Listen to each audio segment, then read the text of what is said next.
साथियों, भारत के पास बड़े बड़े तेल के कुएं नहीं है।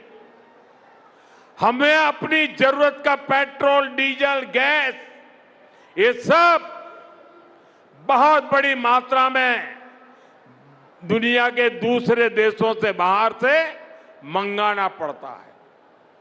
युद्ध की वजह से पूरी दुनिया में पेट्रोल, डीजल, गैस और फर्टिलाइजर के दाम बहुत अधिक बढ़ चुके हैं, आसमान को भी पार कर गए हैं। अड़ोस पड़ोस में देशों में क्या हाल है वो तो अखबारों में आता है।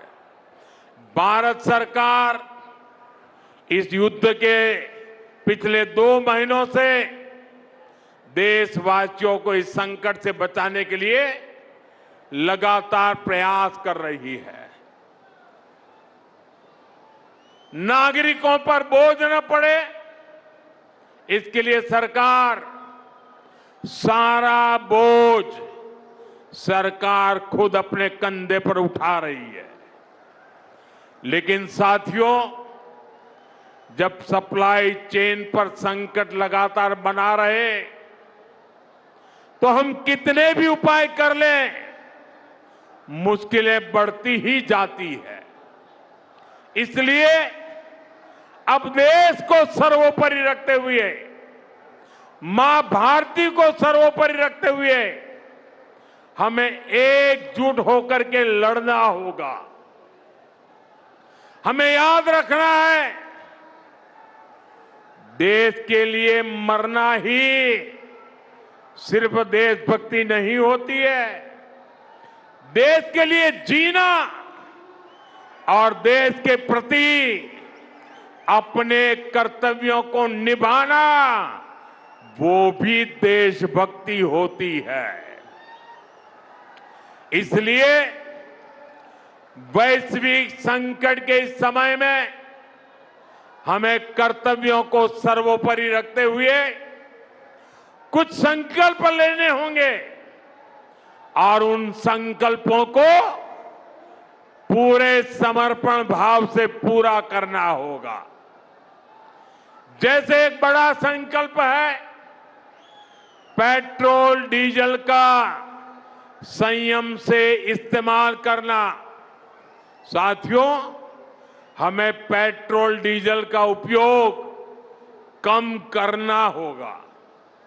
शहरों में जहां मेट्रो है वहां हम तय करें कि हम मेट्रो का ही उपयोग करेंगे, ज्यादा से ज्यादा मेट्रो में ही जाएंगे। अगर कार में ही जाना जरूरी है तो फिर कार पूल करने का प्रयास करें और भी लोगों को साथ बिठा ले। अगर हमें कहीं सामान भेजना हो तो कोशिश करनी है कि वह ज्यादा से ज्यादा रेलवे गुड्स के जो ट्रेन होती है, रेलवे की सर्विसेज से भेजें, ताकि इलेक्ट्रिक रेलवे होने के कारण पेट्रोल, डीजल की जरूरत नहीं पड़ती है। जिन लोगों के पास इलेक्ट्रिक व्हीकल है वो भी कोशिश करें कि इलेक्ट्रिक व्हीकल का ज्यादा से ज्यादा उपयोग करें। साथियों, हमने कोरोना के समय में वर्क फ्रॉम होम की, ऑनलाइन मीटिंग्स की, वीडियो कॉन्फ्रेंस की, ऐसी अनेक व्यवस्थाएं विकसित की और हमें आदत भी हो गई थी। आज समय की मांग ऐसी है कि उन व्यवस्थाओं को हम फिर से शुरू करें तो वो देश हित में होगा। Work from home, online conferences, virtual meetings, इनको हमें फिर से प्राथमिकता देनी है। साथियों, आज जो संकट है उसमें हमें विदेशी मुद्रा बचाने पर भी बहुत जोर देना होगा, क्योंकि दुनिया में पेट्रोल डीजल इतना ज्यादा महंगा हो गया है, पहले से कई गुना ज्यादा कीमतें बढ़ गई है। तो हम सबका दायित्व है कि पेट्रोल डीजल की खरीद पर जो विदेशी मुद्रा खर्च होती है, पेट्रोल डीजल बचाकर हमें वो मुद्रा भी बचानी है। इसके लिए हमारे छोटे छोटे प्रयास भी देश की बहुत मदद कर सकते हैं। जैसे आजकल जो विदेशों में शादियों का, विदेशों में घूमने का, विदेशों में वैकेशन पर जाने का मिडिल क्लास में कल्चर बढ़ता जा रहा है।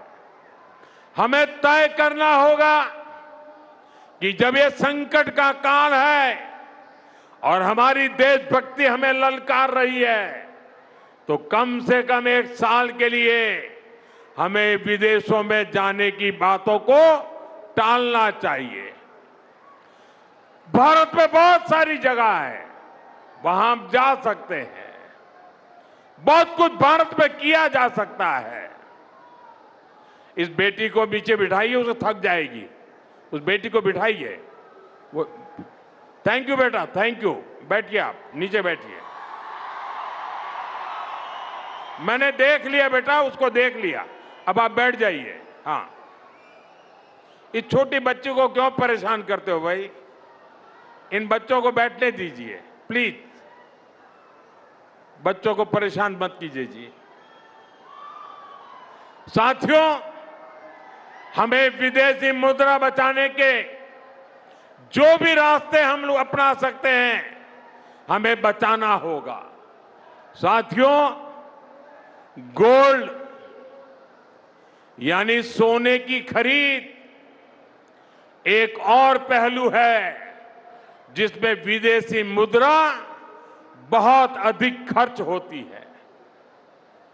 एक जमाना था जब संकट आता था, कोई युद्ध होता था, तो लोग देश हित में सोना दान दे देते थे।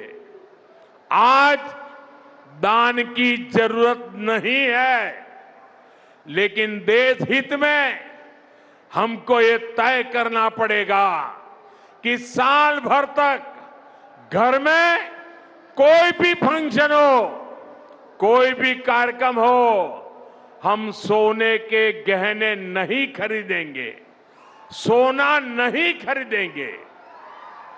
विदेशी मुद्रा बचाने के लिए हमारी देशभक्ति हमें चुनौती दे रही है और हमें इस चुनौती को स्वीकार करते हुए विदेशी मुद्रा को बचाना होगा।